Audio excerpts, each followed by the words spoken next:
Hello बच्चों, कैसे हो आप लोग? बढ़िया। आपके favourite channel at the rate aromatic ऐसी पर बेटा मैं सूरज सर स्वागत करता हूँ। ये हमारा लेक्चर नंबर कौन सा है बेटा? 5 है। अब ये लेक्चर्स में हम करेंगे क्या? ये लेक्चर में हम दो टॉपिक को कवर करने वाले हैं, ठीक है। और आप नोटिस करोगे तो मेरे लेक्चर्स अभी दिन पे दिन छोटे होते जा रहे हैं। उसके पीछे के रीज़न ये है बेटा, क्योंकि लॉन्ग वीडियो से ना बहुत बड़ा हो जाता है और आप भी पक जाओगे। इसके लिए मैंने क्या किया, एक एक टॉपिक या दो दो टॉपिक के वीडियोस बनाना चालू किया, तो आपको भी थोड़ा सा रिलैक्स मिले और टॉपिक भी धीरे धीरे कवर होता जाए और आपको बोर फील ना हो बेटा, ठीक है ना। चलो, तो आज का जो टॉपिक है वो दो टॉपिक्स है जो एग्जाम में आपसे एमसीक्यू के फॉर्म में और 2 मार्क्स के एग्जाम में पूछता है। पहला टॉपिक है आपके पास बेटा मेटल रिएक्टिविटी सीरीज, कि भाई मेटल रिएक्टिविटी सीरीज हमें सर समझाइए कि मेटल रिएक्टिविटी सीरीज है क्या और मेटल रिएक्टिविटी सीरीज को हम कैसे समझें, ठीक है। और दूसरा जो कॉन्सेप्ट है वो आयोनिक कंपाउंड, और आयोनिक कंपाउंड बहुत ही एग्जाम में बोलते हैं ना कि बहुत फेमस क्वेश्चन है जो every time there is having for the 2 and 3 marks बेटा, जो एग्जाम में पूछता ही पूछता है, ठीक है। चलो अब देखते हैं मेटल रिएक्टिविटी सीरीज है क्या, ठीक है। देखो क्या लिख सकते हैं, सबसे पहले ये लिख सकते हैं all the metals are having all the metals are having a different reactivities, having a different reactivity,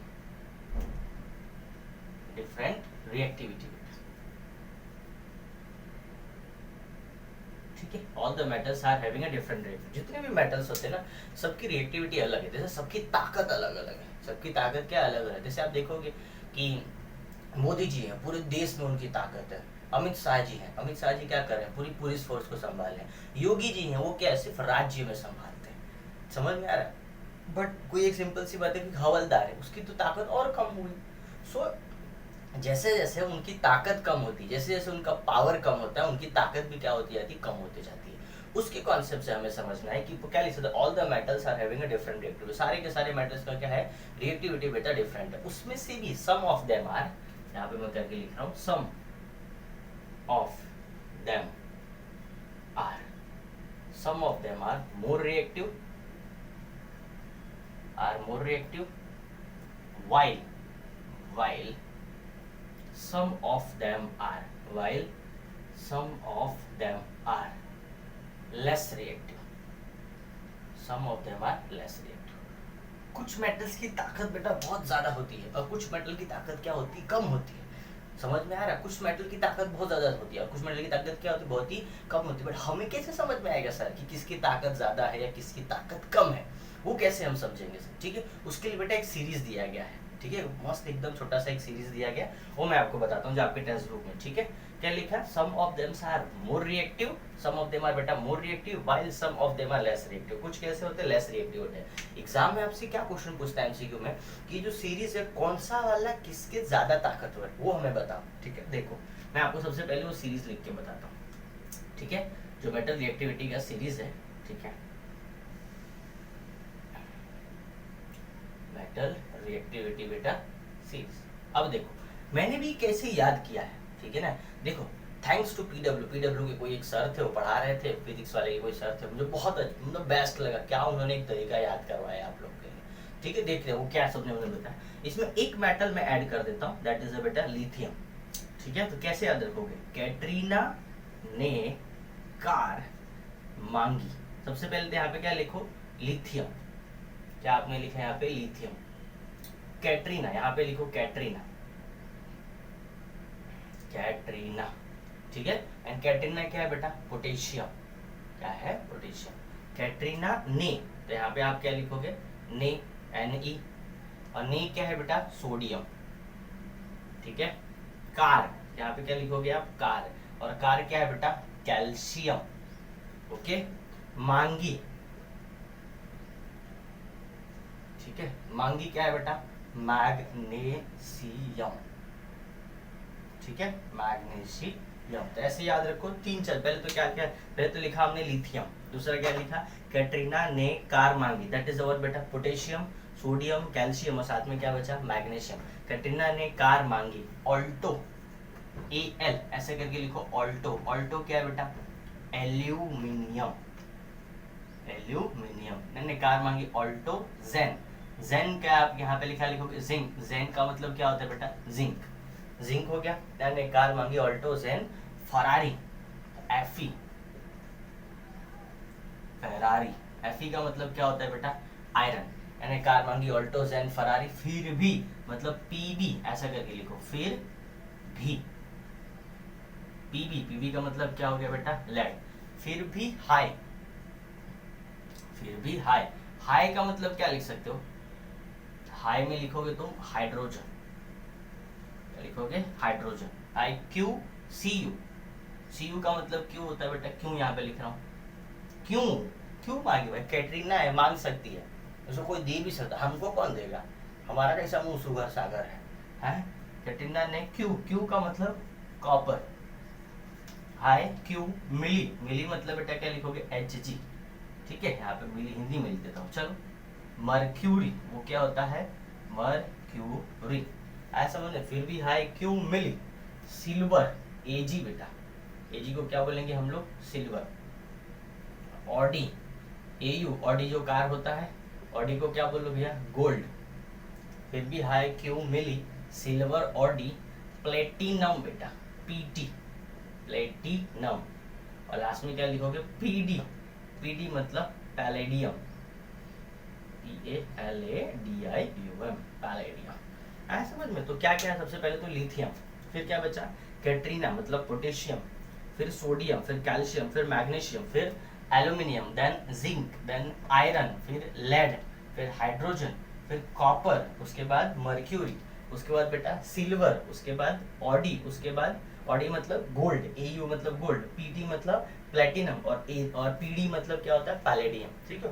तो ये हमारे पास हो गया सीरीज है, और मैं इस सीरीज को आपको एक लाइन में लिख के बताता हूँ, फिर आपको बताता हूँ किसकी ताकत सबसे ज्यादा है, किसकी ताकत कम है, और किसकी ताकत एकदम मॉडरेट है, मतलब कभी का रिएक्शन दिखाता है, कभी का नहीं भी दिखाता है, मतलब उतना ज्यादा हाइड्रोजन गैस नहीं प्रोड्यूस करता है, because this all are having a metals ना, when the metal react with acid, we have already learn that when the metal react with acid it produce salt and hydrogen gas, जो salt तो बनाएगा साथ में क्या release करेगा, hydrogen का gas release करेगा, आए समझ में। चलो मैं इसको रफ कर रहा हूँ, लिख लो आप लोग पहले अच्छे से, लिया स्क्रीनशॉट आपने, आगे बढ़े हम लोग। अब मैं आपको पूरी सीरीज बताता हूँ, एक साथ पूरी सीरीज। तो सबसे पहले क्या हो गया बेटा, लिथियम, कैटरीना ने कार, इतना समझ में है, मांगी, ऑल्टो, ज़ेन, फरारी, फिर भी हाई, क्यू मिली, सिल्वर ऑडी, प्लेटिनम, पीवी आया। अब देखोगे तो मैंने इसको तीन तीन पार्ट में अलग अलग कर दिया, उसके पीछे का रीजन क्या है बेटा, ये जो स्टार्टिंग के जो चार मेटल है ना, चार मेटल बेटा, when these metals, ये जो metals है, when these metals are react with acid,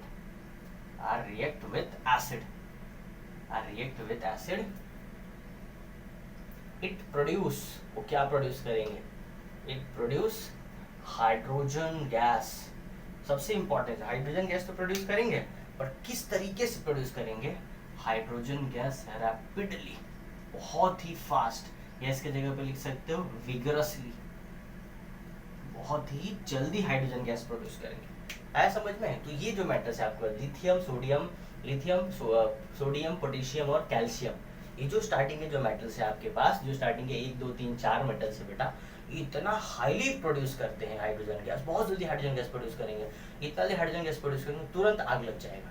तो हाइड्रोजन गैस ऊपर अगर हम गलती से माचिस वहाँ पे लेके आएंगे, तुरंत क्या होगा, हाइड्रोजन गैस हमें पता चल जाएगा कि भाई वहाँ पे हाइड्रोजन गैस प्रोड्यूस हो रहा है, और तुरंत कैच फायर कर लेगा, तुरंत आग लग जाएगा बेटा। तो एग्जाम में अगर क्वेश्चन पूछा आपसे भाई ये तीनों में से सबसे ज्यादा स्ट्रॉन्गेस्ट मेटल कौन सा है, खाली इसका ही मैं आपको बता रहा हूँ, इसमें सबसे स्ट्रॉन्गेस्ट मेटल कौन सा है बेटा, तो आप लिख सकते हो कि lithium is greater then potassium, is greater then sodium, is greater then calcium, आया समझ में। तो रिएक्टिविटी, ये सीबीएसई के सारे भी स्टूडेंट, जो भी मेरे सीबीएसई के बच्चे देख रहे हैं, इन सबको बता रहा हूँ भाई, एग्जाम में आपको रिएक्टिविटी में पूछता है क्वेश्चन कि भाई कौन सा सबसे ज्यादा ताकतवर है। अब रही बात इन मेटलों की, ये जो मेटल है ना बेटा, दिस मेटल्स, यहाँ पे आप लिख सकते हो डायरेक्ट करके मैं लिखूं कि this metals are produce hydrogen gas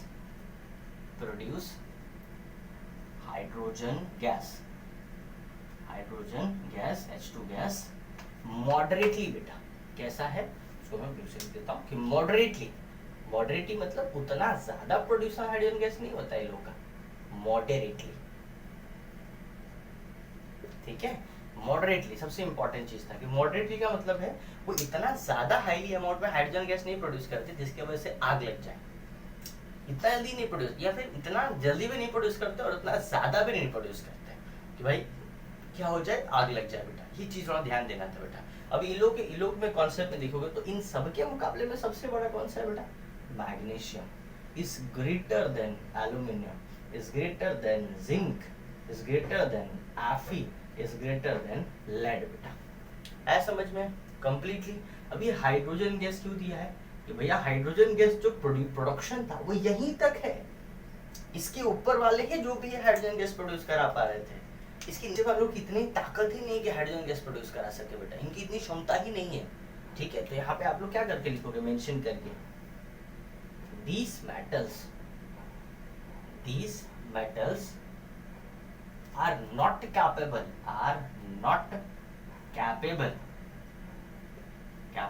to produce hydrogen gas, मतलब आसान भाषा में बोलो तो ये लोग क्या है, पॉसिबल ही नहीं है, नॉट कैपेबल बेटा। ये लोग कैपेबल भी नहीं है कि हाइड्रोजन गैस को क्या कर सके बेटा, प्रोड्यूस कर सके। समझ में आ रहा है, हाइड्रोजन गैस प्रोड्यूस ही नहीं करा सकते, इनकी पास इतनी क्षमता ही नहीं है, ठीक है ना। गोल्ड है, अभी मान के चलो कॉपर है, कॉपर को मैंने अगर इससे पहले आप देख लेक्चर नंबर 3 और 4 देखोगे तो आपको समझ में आएगा, copper when react with the 2 moles of acid there is no reaction, reaction ही नहीं है। सिल्वर है, कोई भी रिएक्शन नहीं है। गोल्ड है, कोई रिएक्शन नहीं है। प्लेटिनम है, कोई reaction. In fact silver, gold, platinum are does not react with the oxygen as well as even at high temperature. वो भी मैंने लिखवाया लाइन को, भाई गर्म, आप कितना भी गर्म तापमान में भी अगर ऑक्सीजन हो तो भी नहीं अप्लाई कर सकते हैं। आ रहा समझ में, डन हुआ इतना, आगे बढ़े हम लोग, ठीक है। तो इसके रिएक्टिविटी सीरीज में देखोगे तो कौन सबसे ज्यादा ताकतवर है भाई, उनके हिसाब से copper greater than mercury, greater than Ag, greater than Au, greater than Pt और ग्रेटर देन Pd। ये तीन चीज प्रोड्यूसन था, है समझ में। चलो मैं इसको रफ कर रहा हूँ, ठीक है, क्लियर हुआ। तो सबसे बड़ा ताकतवर कौन सा हुआ, lithium, then potassium, sodium, calcium, magnesium, aluminium, zinc, iron, lead, hydrogen, copper, mercury, silver, gold, platinum और लास्ट में क्या बच रहा है बेटा, पीडी क्या बेटा, पैलेडियम। परफेक्ट, चलो आगे बढ़ते हैं।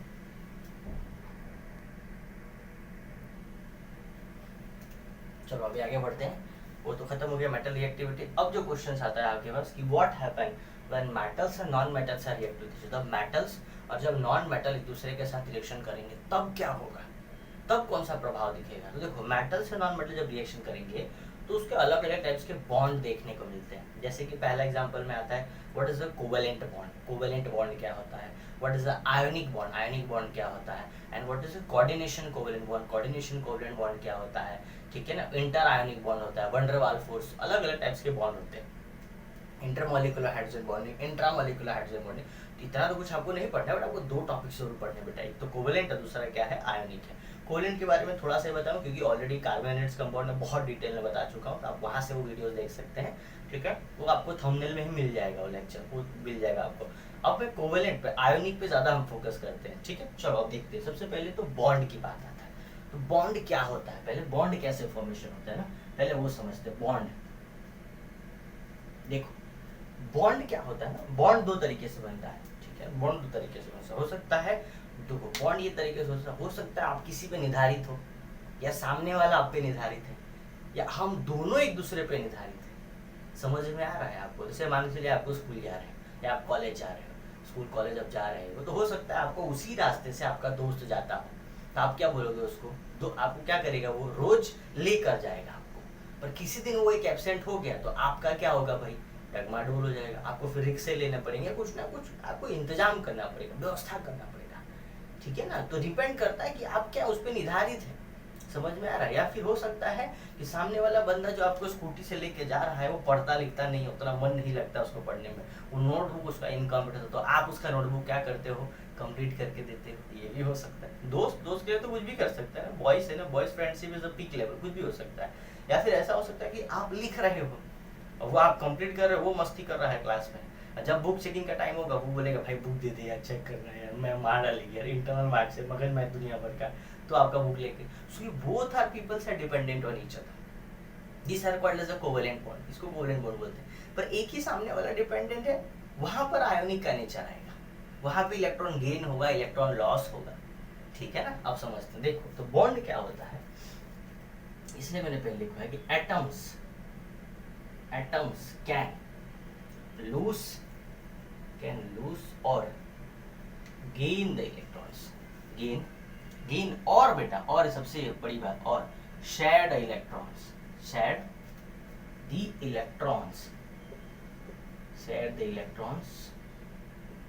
to fulfill their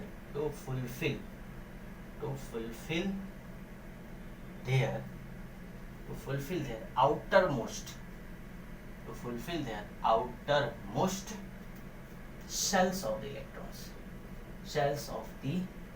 eight electrons, specify करके बोल दो, सेल्स ऑफ द इलेक्ट्रॉन्स लिखता हूँ पहले, फिर ब्रैकेट में आपको बताता हूँ सेल्स ऑफ द 8 इलेक्ट्रॉन्स। उसके आउटर शेल में 8 इलेक्ट्रॉन होने ही चाहिए।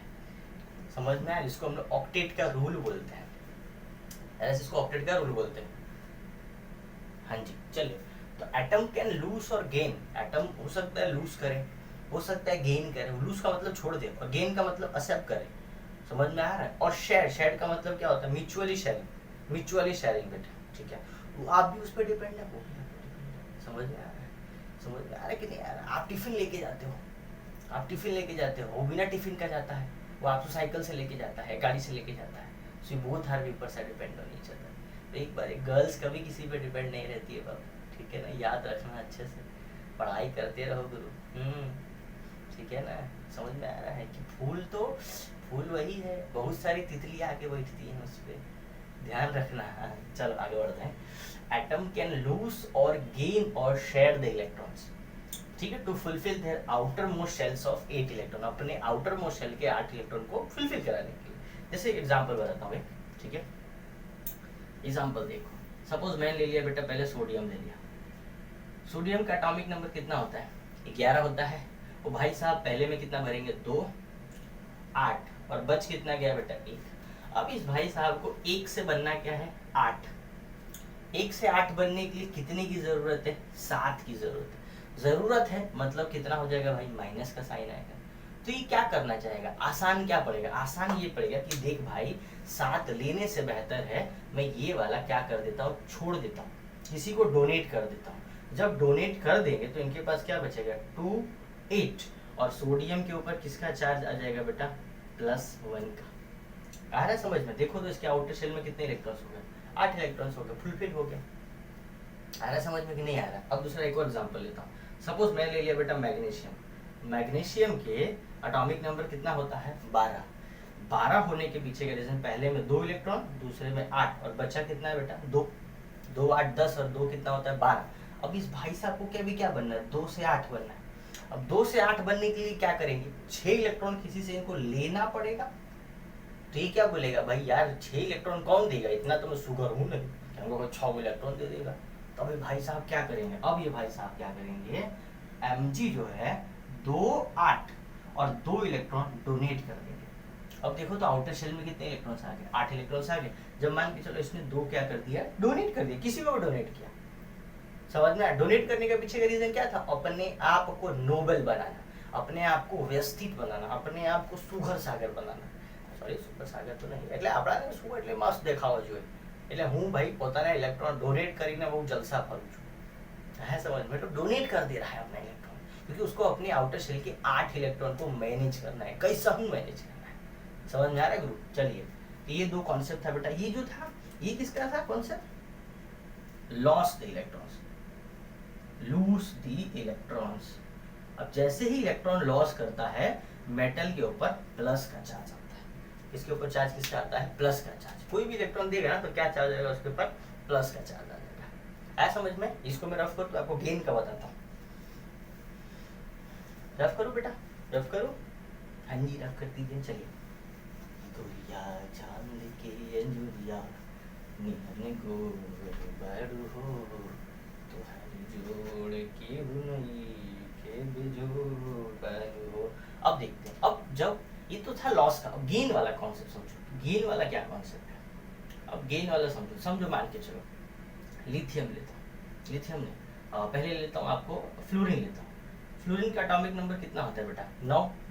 Hydrogen, helium, lithium, beryllium, boron, carbon, nitrogen, oxygen और फ्लोरीन। फ्लोरीन 9 नंबर पे आता है। पहले में कितना एटॉम भरता है 2 और बचा कितना बेटा 7। समझ में आ रहा है? 2 और 7 9 हो गया। अब भाई साहब को 7 से बनना कितना है 8 बनना है। अब आप बताओ 7 से 8 बनने के लिए क्या करना चाहेगा? उसको आउटर शेल कंप्लीट करना है ना, तो एक इलेक्ट्रॉन किसी से ले लेगा। जब वो ले लेगा तो उसके ऊपर किसका चार्ज आ जाएगा? माइनस का। आ रहा समझ में? और जब वो देगा तो उसके ऊपर किसका चार्ज आ जाएगा? प्लस का चार्ज आ जाएगा। आ रहा समझ में? तो ये क्या करेगा? एक इलेक्ट्रॉन क्या कर देगा? ले लेगा किसी ना किसी से। सो अब ये क्या हो गया? फ्लोरीन। पहले में कितना 2, जैसे एक इलेक्ट्रॉन लिया अभी कितना बन गया 8, और इसके ऊपर चार्ज किसका हो गया? -1 का। तो इसने एक इलेक्ट्रॉन क्या कर लिया बेटा? ले लिया अपने आप को स्टेबल करने के लिए, फ्लोरीन।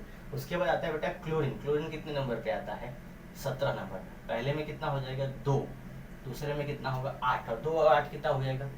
2 8 मिलके 10, और बचा कितना बेटा 7। 7 से बनना क्या है भाई को? 8। जब 7 से 8 बनना है तो क्या करना चाहेगा? 7 इलेक्ट्रॉन तो देगा नहीं। तो आप बोलोगे सर इसके भी तो आउटर शेल में 8 को इलेक्ट्रॉन हो ही गया ना, तो 7 इलेक्ट्रॉन दे क्यों नहीं दे रहा है? ये तुम्हारे दिमाग में 7 इलेक्ट्रॉन क्यों देगा भाई? अपना बाहर वाला 7 इलेक्ट्रॉन क्यों देगा? किसी ना किसी से एक ले लेगा, और वो जैसे ही एक इलेक्ट्रॉन लेगा इसके ऊपर चार्ज किसका आ गया? माइनस का चार्ज है। और पहले वाले मेटल पे किसका चार्ज आ रहा था बेटा? प्लस का। ठीक है ना? क्या कर रहा था वो? डोनेट कर रहा था। क्या था? प्लस का चार्ज। तो अब ये Cl से क्या बन गया? Cl-1। अब ये क्या बन गया? 2 8 और 8। -1 का मतलब है उसने एक इलेक्ट्रॉन लिया है। कितना इलेक्ट्रॉन लिया है बेटा? एक इलेक्ट्रॉन लिया है। ठीक है? तो ये क्या था? ये जो कॉन्सेप्ट था वो गेन का कॉन्सेप्ट था, तो ले रहा था। आ रहा समझ में? अब शेयर का क्या कॉन्सेप्ट है सर?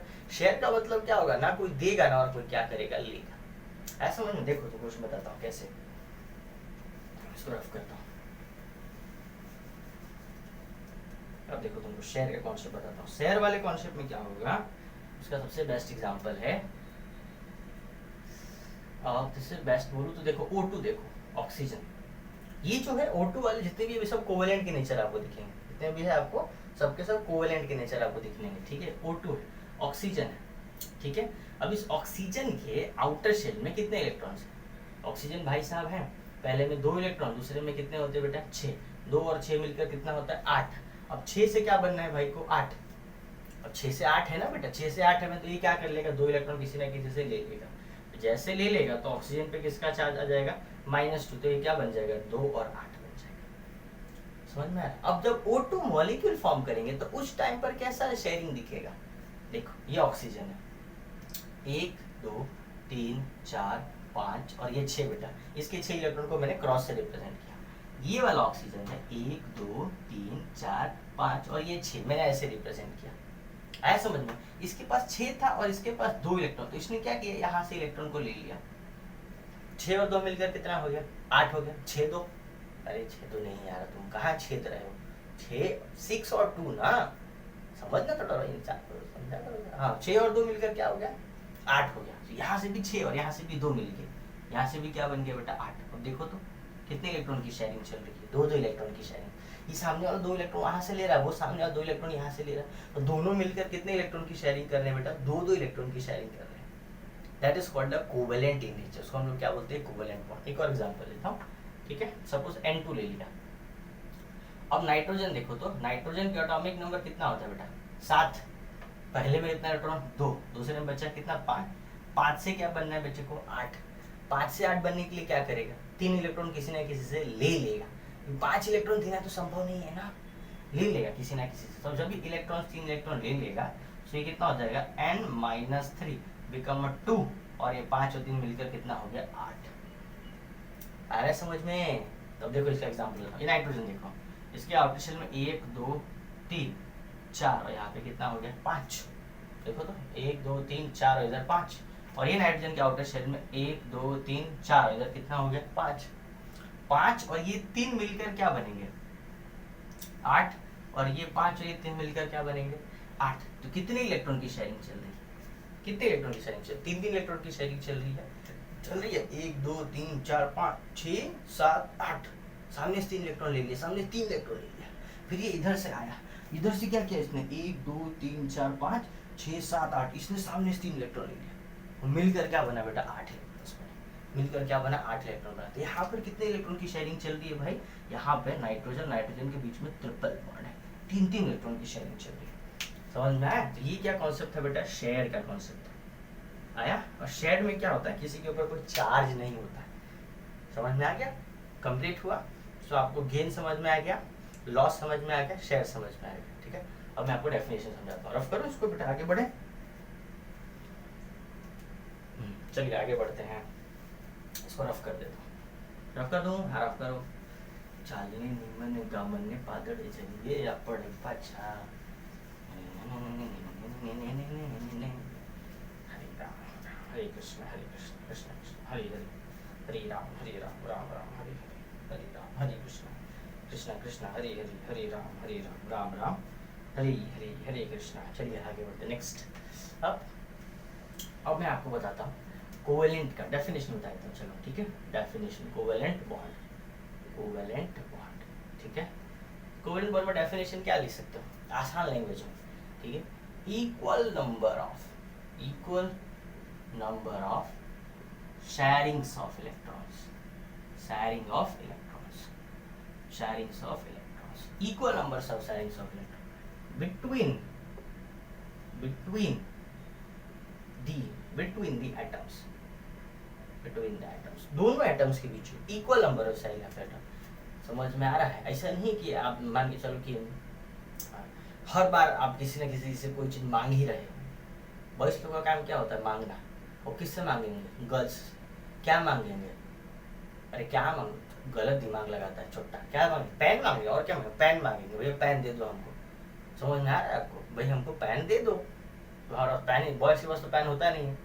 और 11th-12th में जो बच्चे मैथ्स वाले होते तो और गए गुजरा, गोबर गणेश, खाली सारा मैथ्स ले लेते हैं, पेन तो रहता ही नहीं लोगों के पास, पेन लेने के लिए पहुंच जाते हैं। पेन दे देना है। चल, so equal number of sharing of electron between the atom, या लिख सकते हो between the both the participating atom, between the both participating atoms, दोनों ही पार्टिसिपेटिंग एटम के बीच में जब equal number of sharing of होगा, उसी को क्या बोलते हैं बेटा, कोवेलेंट बॉन्ड बोलते हैं। ठीक है, equal number of sharing of electron between the both participating atom is called covalent bond. इसको हम लोग क्या बोलेंगे बेटा, कोवेलेंट का बॉन्ड बोलेंगे। इसको हो गया। एग्जांपल में क्या लिख सकते हो, O2 N2 Cl2 H2 CH4 C2H6 etcetera, ये सारे के सारे एग्जाम्पल्स। तो बहुत डिटेल में मैंने समझाया है, कार्बोनेट्स कंपाउंड में बहुत डिटेल में समझा, आप वहाँ से देख सकते हैं। ठीक है, कार्बोनेट्स कंपाउंड के थंबनेल में आपको दिख जाएगा कि बहुत डिटेल में मैंने कोवेलेंट बॉन्ड पे समझाया है। ठीक है, आगे बढ़े हम लोग नेक्स्ट। ठीक है, अब मैं आपको बताता हूँ आयनिक बॉन्ड। ठीक है, देख लिया आपने, equal number of sharings of electron between the both the participating atom is called covalent bond. Example O2 N2 Cl2 H2 CH4 C2H6। ठीक है, अब आते हैं कोवेलेंट पे। चलो रफ करो बेटा, पूरा रफ कर दूं। चलिए रफ करते हैं।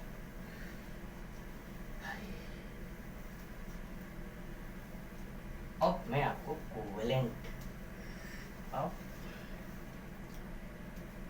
अब समझते हैं आयनिक के बारे में। क्या है आयनिक, क्या है भैया, आयोनिक बॉन्ड। ठीक है, चलिए आयनिक बॉन्ड के बारे में क्या समझ सकते हैं आसान तरीके से, अगर मुझे समझना है तो। सो आयनिक बॉन्ड जो होता है वो मेटल्स और नॉन मेटल के बीच में बनता है, पहला तो कॉन्सेप्ट है। ठीक है, तो bond between the metals and non metal is called ionic bond, where metals, जो लिखते हैं डेफिनेशन लिखते हैं, the bond, ionic bond is a form between the, ionic bond is a form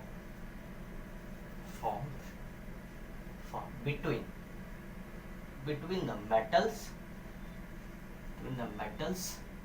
and non-metal,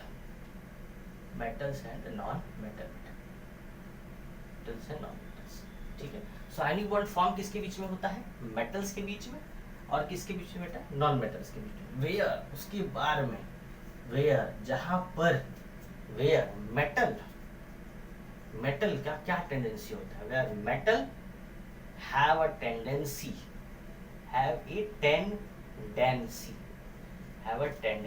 to donate the electrons, tendency to donate the electrons. जहां पर metal की tendency ऐसी हो इलेक्ट्रॉन को डोनेट करने की, और एक बात कभी भी याद रखिए, मेटल की ऑलवेज भी टेंडेंसी डोनेट करने की ही होती है। मेटल हरदम डोनेट ही करता है, ये याद रखना है बेटा। पर जब कोऑर्डिनेशन कंपाउंड बनेगा ना, उस टाइम पे मेटल लेविस एसिड की तरह काम करता है, जो लोन पेयर ऑफ इलेक्ट्रॉन को एक्सेप्ट करता है। वो तो हम 12th में पढ़ेंगे, 12th का जो वीडियो आएगा तो, ठीक है। So metal having a tendency to donate the electrons. बेटा इलेक्ट्रॉन क्या करना चाहेगा, वो डोनेट करना चाहेगा। एग्जाम्पल में क्या लिख सकते हो, देखो सोडियम है, सोडियम कितना इलेक्ट्रॉन डोनेट करता है, 1 इलेक्ट्रॉन। मैग्नीशियम बेटा कितना डोनेट करता है, +2। एल्यूमिनियम कितना करता है, +3। जिंक कितना करता है, +2। Fe जो हमारा सबसे प्यारा आयरन भाई साहब है, वो +2 भी करते हैं और +3 भी करते हैं। क्रोमियम बेटा +3 भी करते हैं, +6 भी करते हैं। Mn भाई साहब सबसे खतरनाक, Mn +2 +5 और +7। MnO2 ना, 2 दूनी के 4, +4 भी आता है बेटा। ये सारे के सारे मेटल जो टेंडेंसी क्या करते हैं, इलेक्ट्रॉन को डोनेट करने के लिए। वेयर अब next non metal, non metal have a tendency, जो नॉन मेटल की जो टेंडेंसी है, have a tendency to gain the electron. बेटा इलेक्ट्रॉन क्या कर लेते हैं, गेन करते हैं। Non metal have a tendency to gains the electrons, जो इलेक्ट्रॉन को क्या करते हैं बेटा, गेन करते हैं। एग्जाम्पल में क्या लिख सकते हो, हाइड्रोजन है बेटा, हाइड्रोजन क्या करता है, 1 इलेक्ट्रॉन गेन करता है, ठीक है। उसके बाद में फ्लोरीन है -1, क्लोरीन है -1, ब्रोमीन है -1, आयोडीन है -1। ये सारे के सारे क्या करते हैं, इलेक्ट्रॉन्स को एक्सेप्ट करते हैं। SO4 होता है -2, इसको सल्फेट आयन बोलते हैं। CO3 -2 है, कार्बोनेट आयन बोलते हैं। नाइट्रोजन बेटा -3 है। ये सारे के सारे के ऊपर क्या चार्ज है, माइनस का चार्ज है, ठीक है। आपको भले आप 10th स्टैंडर्ड का पढ़ रहे हो, पर पढ़ा आपको बहुत जबरदस्त एकदम पढ़ा रहा हूँ। इतना पेपर में लिख दिए ना सारा, की हिम्मत है नहीं कि नंबर कट करे, फुल नंबर देगा, टेंशन नहीं लेने का। Non metal have a tendency to gain the electrons. Hydrogen है -1 charge, hydride ion. Fluorine -1, chlorine -1, bromine -1, iodine. SO4 sulphate बेटा -2 आयन। कार्बोनेट CO3 को कार्बोनेट बोलते हैं, -2 आयन। NO3 को नाइट्राइड बोलेंगे, -3 आयन। ये क्या बेटा, सल्फेट। ये क्या है, कार्बोनेट। और ये क्या है, नाइट्राइट, TRIDE, नाइट्राइट। ऐसा समझ, सारी के ऊपर किसका चार्ज होता है, माइनस का चार्ज होता है। ऐसा समझ में आपको, ठीक है। तो ये दोनों की टेंडेंसी जब मिलने के बाद, दोनों की टेंडेंसी के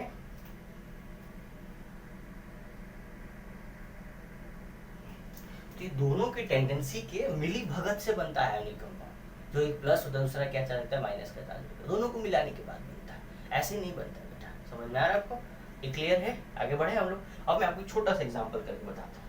रफ करो बेटा, चलो रफ करता हूँ। एक एग्जांपल मैं आपको बताता हूँ कैसे आयनिक कंपाउंड फॉर्म होगा।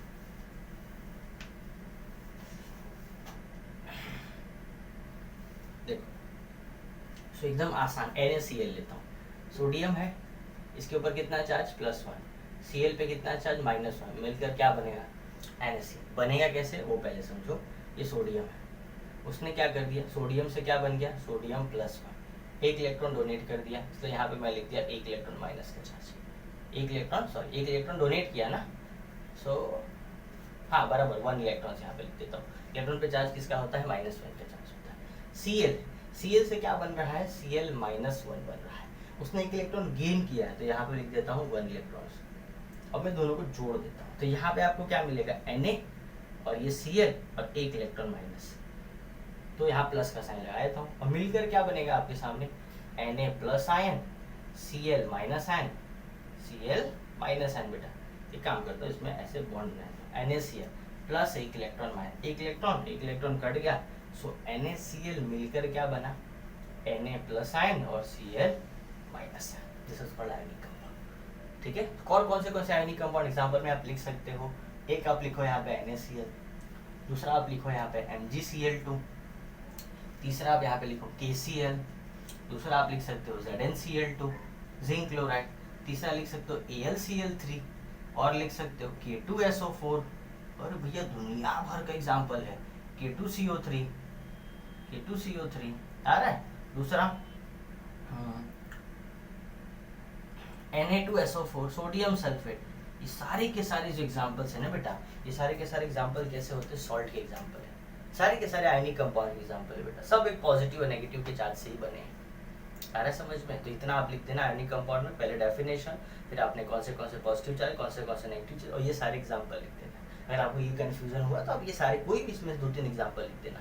एग्जाम में आपसे पूछेगा व्हाट इज आयनिक कंपाउंड, तो आयनिक कंपाउंड के बारे में सबसे पहले लिखो आयनिक कंपाउंड का डेफिनेशन क्या है, वो लिख दिया। अब आयनिक कंपाउंड की प्रॉपर्टी क्या है, जो 2 या 3 मार्क में पूछता है, अब मैं आपको प्रॉपर्टीज बताता हूँ। आ रहा समझ में? आगे बढ़े हम लोग, ठीक है? चलो प्रॉपर्टीज देखते हैं।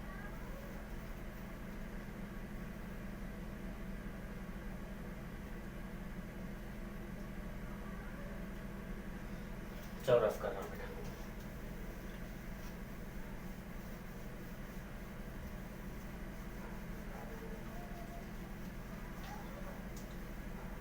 यहाँ भी रफ कर देता हूँ, ठीक है? अब आयनिक कंपाउंड के प्रॉपर्टीज में सबसे जो पहला प्रॉपर्टीज है, एग्जाम में पूछता है what are the properties of ionic compound, properties of ionic compound, क्या क्या प्रॉपर्टीज है, ठीक है? Properties of ionic compound, ionic compound, क्या क्या प्रॉपर्टी है आयोनिक कंपाउंड का? सबसे पहला प्रॉपर्टी है बेटा उसका फिजिकल स्टेट, उसकी जो फिजिकल ताकत है वो कैसा ताकत है, ठीक है? एग्जाम में पूछेगा पहला फिजिकल प्रॉपर्टीज, फिजिकल प्रॉपर्टीज, ठीक है? कल 4 पॉइंट है, 4 पॉइंट लिखा, 2 या 3 मार्क्स कंफर्म है, ठीक है? जितना लिखा था एकदम इजी लैंग्वेज में, कोई हार्ड लैंग्वेज नहीं टेक्स्ट बुक का। तो क्या लिख सकते हो physical property, ionic compound are, ionic compounds, compound को मैं ऐसे लिखा हूं, ionic compound are solid and very hard substance, solid and very hard substance, बहुत ज्यादा हार्ड होता है, and very hard substance, solid and very hard substance, ठीक है? एक तो बहुत ज्यादा सॉलिड है और साथ में कैसा है बेटा, बहुत ज्यादा हार्ड भी है, ठीक है? Any compound is solid and very hard substance, ठीक है? हार्ड सब्सटेंस एंड सबसे बड़ी बात कि भाई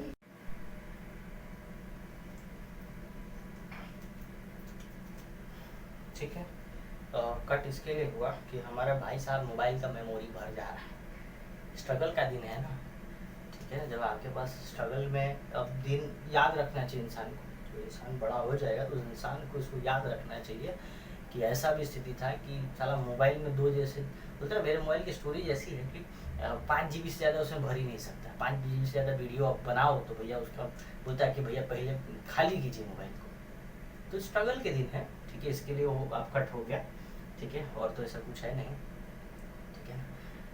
दिन अब बदलेगा, हमारा अभी दिन बदलेगा, समय आएगा, उस पर कोई दिक्कत नहीं, मेहनत करते रहना है बस कंटिन्यूसली, ठीक है ना? वो हर व्यक्ति से बदला लेना है कि जिस व्यक्ति ने, आपको वही बता रहा हूँ व्यक्ति, वो हर व्यक्ति से आपको बदला लेना है जो जिस व्यक्ति ने आपको तिरस्कार किया, हर व्यक्ति से बदला लेना है। राम बन के नहीं रह सकते ना, भगवान राम जी बन के रह ही नहीं सकते आज के समय में, भगवान जी राम बन के रहोगे ना तो लोग, हर व्यक्ति चाहेगा कि आपको वनवास भेज दिया जाए, हर व्यक्ति चाहेगा कि आपको यहाँ से भगाया जाए, चलो इस साल बहुत ज़्यादा बढ़िया आदमी निकालो यहाँ से। इस टाइम पे भगवान श्री कृष्ण, भगवान श्री परशुराम बन के रहना पड़ेगा, वो हर व्यक्ति को हराना पड़ेगा जिस व्यक्ति ने आपको तिरस्कार किया, वो हर व्यक्ति को आपको बताना पड़ेगा कि नहीं भैया हमारे में क्षमता है, आज नहीं तो कल, कल नहीं तो परसों, परसों नहीं तो 5 साल बाद ही पर अपने आप को सिद्ध करके बताएंगे कि हम किसी से कम नहीं है, किसी से कम नहीं है, ठीक है ना? बाकायदा अभी थोड़ा सा कच्चे हैं, पकने में समय लगेगा, पर तब तक अपने आप को तपती रहेंगे, तब तक अपने आप को मेहनत करते रहेंगे, ठीक है? कोई दिक्कत नहीं, चलो कंटिन्यूसली वर्क करते हैं। हाँ, तो हम लोग इस पे थे मेल्टिंग पॉइंट पे, बॉइलिंग पॉइंट था। Ionic compounds are having a very high melting point, boiling point बेटा, because there is having a inter ionic attraction between the metals और मेटल नॉन मेटल के बीच में जो बॉन्ड होता है बेटा वो जल्दी नहीं टूटता, इसके वजह से क्या होता है, उसकी मेल्टिंग पॉइंट, बॉइलिंग पॉइंट बहुत ज़्यादा होती है, जल्दी उसके बाहर के क्रिस्टल पे ही इफेक्ट नहीं दिखा पाता है, वो जल्दी पिघल नहीं पाता है। आ रहा समझ में? तो ये 2 कॉन्सेप्ट हुआ। अब एक और पॉइंट आता है कि उसकी सॉलिबिलिटी क्या है और कंडक्टिविटी क्या है, वो समझते हैं, ठीक है? रफ कर रहा हूँ।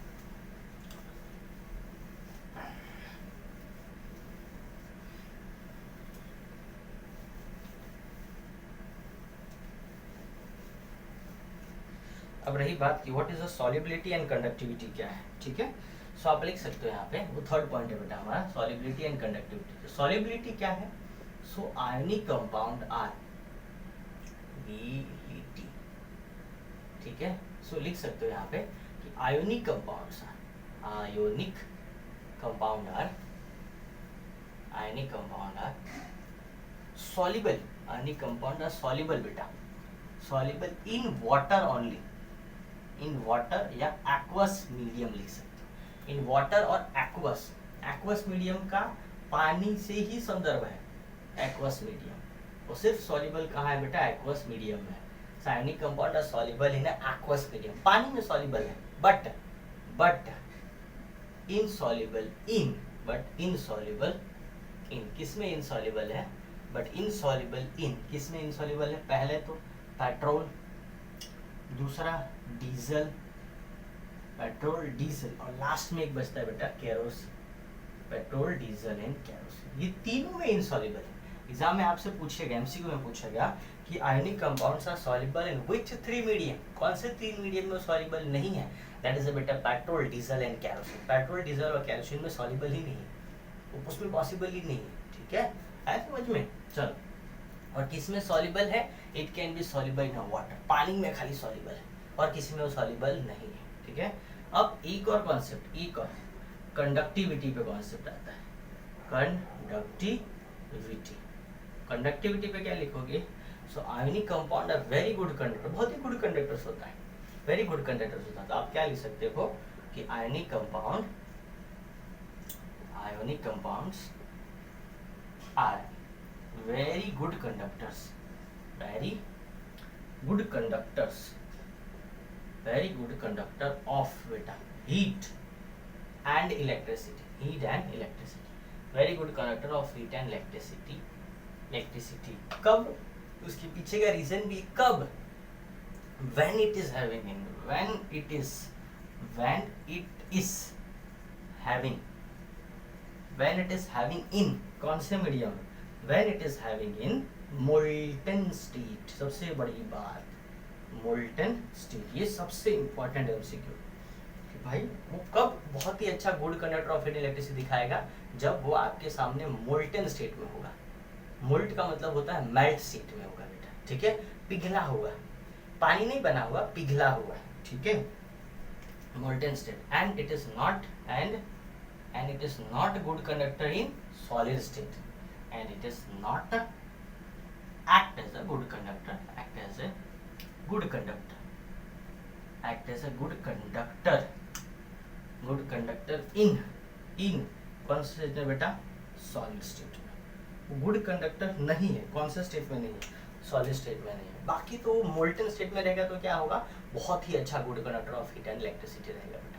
ऐसा समझ में, तो ये 4 पॉइंट लिखने से हमें 3 मार्क्स आराम से मिल जाएगा। उनका डेफिनेशन और साथ में क्या लिख देना है आपको बेटा? एग्जाम्पल लिख देना। बोलो, और कोई दिक्कत है? डन है। अब हम मिलेंगे एक्सट्रैक्शंस ऑफ मेटल्स पे। Extractions of metal in the middle of the reactivity, extractions of metal in the top of the reactivity, extractions of metal in the lowest of the reactivity, वो सारे concept हम clear करना चाहेंगे, बराबर? और कोई दिक्कत? डन हो गया। सो लेक्चर नंबर 5 कंप्लीट हुआ। सो हम मिलेंगे लेक्चर नंबर 6 पे बेटा। कंटिन्यूसली काम करते रहो, पढ़ते रहो। कुछ भी तकलीफ आए, आपको लगे कि सर ये क्वालिटी खराब है या ये टॉपिक नहीं समझ में आया या आप बाल कटवा लो, तो मजाक बोला, जो भी है, जो भी कुछ आपके लिए कमेंट बॉक्स पूरी तरह से खाली पड़ी है। अब मैसेज तो करो, तभी तो उस पर इम्प्रूवमेंट होगा, ठीक है ना? कोई बात नहीं। चलिए, थैंक यू सो मच। मिलेंगे लेक्चर नंबर बेटा 6 पे। लेक्चर नंबर कौन से? लेक्चर नंबर 6 पे मिलेंगे, ठीक है? चलिए, बाय बाय।